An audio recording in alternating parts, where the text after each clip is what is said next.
Walking the Wolgan in the dark. Why? Because the light at the end of Night's Tunnel is worth the journey. A majestic place hidden in the wilderness. The best views in the Greater Blue Mountains. A place of big cliffs, big skies and big weekends. This is the Lower Wolgan.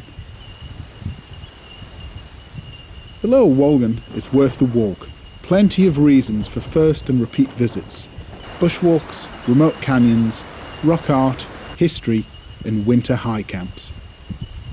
The canyons of the Lower Wolgan were first explored in the 1960s and 70s by various clubs, and their explorations are documented well in photo and story through journals and trip reports, paper and electronic. It was an exciting time, with hundreds of canyons across the mountains waiting to be found. Logistics were simpler then though.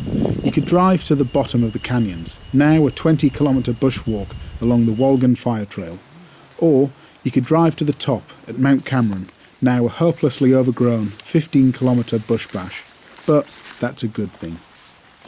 The exertion of the lengthy approach is rewarded, with campsites on lofty precipices leaning out over an amphitheatre of sandstone and canyon.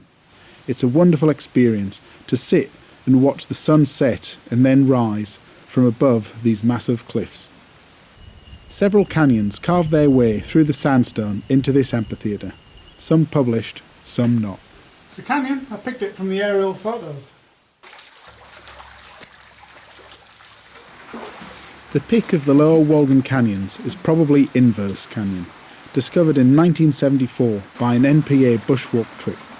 The leader, Ted Daniels, had surveyed aerial photos and thought the creek would easily cut through the cliff line. Their nerves must have been on edge as each new obstacle appeared, wondering if they would make it home that night, which they achieved after several climbs up unexpected waterfalls. The quality of construction in the Lower Wolgan is typically not high, but the creeks are pristine and rarely visited. Maybe that's worth more. Bullring Creek possibly marks the eastern boundary of the canyon band. Note its name, Bullring Creek, not Bullring Canyon. And for that matter, Lyrebird Glen, with its beautiful Coachwood forest. The area has plenty of historic interest. The industrial and mining ruins found all the way down the valley. The clearings and farmland, like the Mount Cameron homestead, and the old farm underneath Big Glassy. And most exciting, rock art from the traditional owners that visited these canyons thousands of years before the sport had a name. There is also the weird and wonderful totem pole. How does it stay standing, and when will it wash away? It's the high camps and canyons that bring me back. Another impressive canyon is Reverse Canyon, discovered in 1976 by David Noble, who was part of the group to discover nearby Inverse Canyon just 2 years prior. Similar to Inverse, the party was able to climb all obstacles, sometimes with the aid of logs, making their way up to the tops and home that night. But alas, time flies, especially in winter.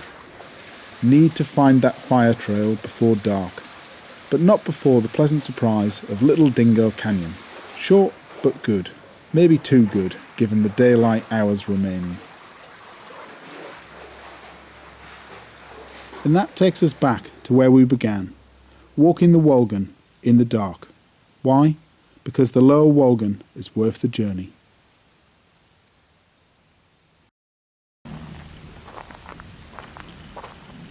Hello, Mr. Wombat.